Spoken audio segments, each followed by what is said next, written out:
So it's going to be 2 films based on the Broadway musical, which was based on the 1995 book, which was based on the 1900 book, which got turned into a film in 1939. Got it? Hello and welcome back. Usually my intro is me singing my name in one of the songs of the musical that I'm discussing, but as you can probably tell, I've got a bit of a cold. I'm sick. Next disclaimer on the agenda. As you can tell, I don't have my high-end green screen behind me, this because I'm not at home. So I'm hoping Editing Anne will find a way to green screen me without a green screen. Although seeing my skin and hair color kind of matches exactly the wall, I don't have high hopes. Worst case scenario, it will just be a raspy voiceover with some pictures. Let's go! The Wicked trailer entered the musical theater stratosphere like a burning comet, and I simply couldn't resist joining in the ritualistic chanting around the creator. In the form of a video essay, that is. You'll probably already know that the Wicked adaptation will be split into 2 films, but contrary to what most of y'all believe, I don't think a higher profit is the reason behind this decision. Well, not entirely, at least. Director John M. Chu tweeted that it became increasingly clear that it would be impossible to wrestle the story of Wicked in a single film without doing some real damage to it. Now, upon reading that, my math brain pondered whether the length of a musical isn't kind of the same as the length of a film these days. I mean, have you seen Killers of the Flower Moon? So the only conclusion I can make from that statement is that the creatives are wanting to add quite a lot more to the story. And with the source material rabbit hole that they are presented, I fully support that choice. Instead of producing a carbon copy of the stage show, which will receive lukewarm responses at best, let's put the work in and make it the epic Pokemon evolution that it deserves to be. Well, one thing is for sure, they definitely put in the work. Apparently talks of a Wicked movie adaptation started back in 2012, so they've had 12 years to perfect it. And that makes me so happy because other musical movies tend to feel rushed and underdeveloped, most likely because producers try to cram the creation process into the same amount of time it takes to create a regular film, which obviously is bonkers. You gotta write a whole musical score. Another reason why I have high hopes for the movie adaptation is because the creatives who are involved are professionals with a background in actually musical theater. Like I said in my Wonka review, nothing annoys me more than producers who think anyone can write a musical, let alone perform it. The Wicked movie musical reunites screenwriter Winnie Holtzman and songwriter Stephen Schwartz, who wrote the Broadway musical, together. Director John M. Chu has directed the In the Heights movie adaptation and apparently will direct and co-produce a new Joseph and the Amazing Technicolor Dreamcoat film. Interesting. Definitely putting that one on my movie versus musicals idea list. Producer Mark Platt has Into the Woods and La La Land amongst many other musical movies on his CV. Honestly, the list is endless. And of course, the cast are actors who actually are seasoned musical theater pros. Cynthia Erivo, Jonathan Bailey, Ethan Slater, and even the pop princess Ariana Grande herself has musical theater roots. So we can definitely assume that the project is in safe hands. Now, if we go back to the abacus, we will calculate that the running time of 2 movies averages around 214 minutes, and the Broadway musical is only 150 minutes long. So that leaves us with... Cheers. Some ASMR for y'all. Speaking of ASMR, my best friend Amy has a furniture restoration ASMR YouTube channel, so if you're into that kind of content, definitely go check it out. So that leaves us with 64 minutes extra. That's more than an hour! And I can't help but to speculate how the creatives will decide to fill this extra hour. So today I thought I'd share with you my predictions, sometimes genuine, sometimes silly, for the Wicked movie adaptation. We gotta start with the trailer. Now, apart from very colorful visuals, the trailer doesn't really give away anything new story-wise. At first glance, that is. Because the second time I watched the trailer, a very specific shot caught my eye. Is that Miss Glinda in a wedding dress? Is Fiyero leaving her at the altar? You know I love me some Love is Blind drama. Although the issue with that theory is that if the first movie ends after defying gravity, which has been confirmed by Schwartz, that moment definitely happens in the second film.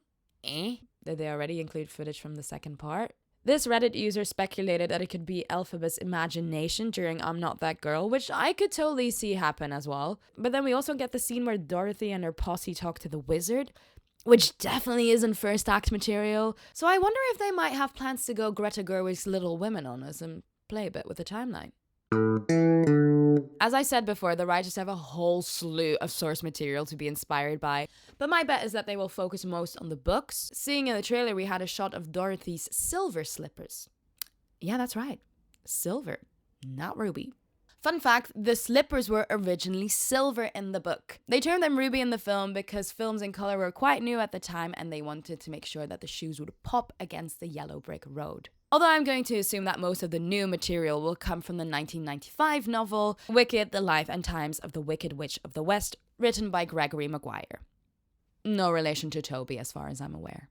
Now, to really thoroughly research this video, I should actually read this book, but I'm really trying to stick to posting a video every 2 weeks, so I'm just gonna use this comparison that I found online instead. And because I can't read. The rumors are true. I am indeed Leah Michelle. Think about it, have you ever seen us both in the same room at the same time? I'll link the blog in the description because it is actually fascinating to see how much has already changed from the book to the stage adaptation. Details like Elphaba having a fear of water even as a newborn is some nice foreshadowing which I could definitely see them include in the film again. In the book there's also a prophecy saying Elphaba will return from the dead, which could yet again be included for some foreshadowing. Although maybe, just maybe, they will stay true to the book and have Elphaba actually die. I always thought her fake death was a bit amateur dramatics, if I'm honest. But hey, with the magic of film, that could be easily sorted. Maybe she casts like a cloning spell or something cool like that. Yeah, if the fake death remains, they better make it a cool one. Elphaba has a son with Fiyero. Cute, although I doubt they will resurrect him. Fiyero marries Sarima and has 2 sons and a daughter with her. Okay, calm down, Fiyero. Ever heard of a condom? Both the Tin Man and the Scarecrow actually have different origin stories. In the book, it is Nessa Rose who transforms a Munchkin woodman into the Tin Man. In the musical, it is obviously Boq who turns into the Tin Man when Elphaba tries to save his life after Nessa's spell goes wrong. Elphaba also turns Fiyero into the Scarecrow in the musical, again to protect him, but in the novel, Elphaba only suspects a Scarecrow to be Fiyero, when it turns out he's just a Scarecrow. Interesting. Any diehard Wicked fans, by the way, please feel free to correct me in the comments if I'm wrong. I presume they will want to keep the same origin stories as the musical, simply because it is a bit more concise, and also because, can you imagine the backlash from the fans? If Boq is in the Tin Man, I think some movie theaters might actually be set on fire. Now, some of the points this comparison mentions are actually so ridiculous that I kind of hope they are included. Elphaba has very sharp teeth and had to wear a muzzle as a child to stop her from biting. Scary Cynthia. You know what I really hope they explain a bit more? What the is actually in the green elixir? Is it just like a potion gone wrong by the wizard? And also, what is the purpose of it? Beside getting Elphaba's mom drunk enough so she would sleep with him. The book has a lot of extra characters, which is exciting. We already know that Glinda's friends Fani and Shen Shen will make a comeback because their casting has already been announced. Keela Settle's character Miss Connell seems to be brand spanking new though. Don't you guys think, by the way, that it's super weird that IMDb already lists who's playing Dr. Nicodick and not who's playing Dr. Dillman? Like, surely Dr. Dillman is a way bigger character. If they cut the whole animal plot line, I'm gonna scream. Nah, they wouldn't do that. Maybe they've cast an actual goat for the part. I doubt goats have IMDb accounts. Ooh, I wonder if Elfie and Nessa Rose's brother, Shelter God, will also make an appearance. Oh, he's only born at the end of the novel, so probably won't make the cut. By the way, yes, that does mean that Elphaba's mother doesn't die during Nessa Rose's labor due to the milk flowers, but during Shelter God's labor. Just a little side note. It is hinted that the wizard committed suicide after returning to Kansas. I think that would be a great addition. The wizard gets banished from Oz in the musical, but I think I would love to see how that affects him. That and the shock of finding out that he's Elphaba's father, of course. Ooh, maybe this is where one of the new songs will fit in.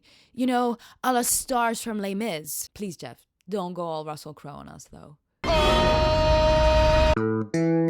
Yes, it is confirmed there will be new songs added to the soundtrack. Supposedly the second film will receive 2 new songs, but I also read that Schwartz is planning on reviving one that didn't make the cut back in the day for the musical. But now the question is, where will they fit in? If we follow this Reddit user's logic, which, let's face it, they're definitely onto something, the scrapped song will be in the first movie. I reckon it will take place at Shiz University. Maybe a duet between Galinda's gang about how much she has changed now that she's friends with Elphaba. Back in May 2023, a little snippet of supposedly one of the new songs for the second film got leaked. Girl in the Bubble is rumored to be a Glinda song about who she really is. I hope there's more to it than that, because that really sounds like a filler song sung by the celebrity. Maybe it will replace the I'm Not That Girl reprise? At least it's a given that it will be a good song because Stephen Schwartz is writing it. Although I actually thoroughly disliked Wild Uncharted Waters, the extra song in Little Mermaid, which was also written by its OG writer Alan Menken. Especially seeing Eric already had a great song in the stage adaptation. Why write a new one? Why?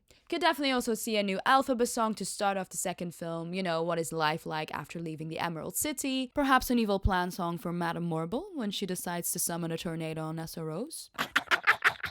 It goes without saying that some of the existing songs will definitely have a little bit of a facelift. Songs that come to mind are Sentimental Man. Oh my god, Sentimental Man reprise. Sentimental Man reprise when the Wizard of Oz takes his own life. Guys, you're my witnesses. If in 2025 you're watching part 2 of the Wicked movie and there's a Sentimental Man reprise when the Wizard of Oz takes his own life, you'll think back of this moment. Oh, that could be good shit. Something Mad also isn't generally revered as a great song, so a little tweak there wouldn't surprise me. Maybe even Wonderful could use a little zhuzhing. My only hope is that they don't popify the soundtrack in an attempt to appeal to the masses, but given these creatives, I don't exactly see that happening. Talk about popifying the soundtrack. Miss Ariana Grande better make a clear distinction between the style that she's singing in when she sings her own music and the voice that she uses when she sings Glinda. There will be no room for popular. I wanna be popular. Yeah! I'm not meant to be singing. What are you doing to me, Ari? Her cover of The Wizard and I for the NBC a few years back is not promising, to be honest.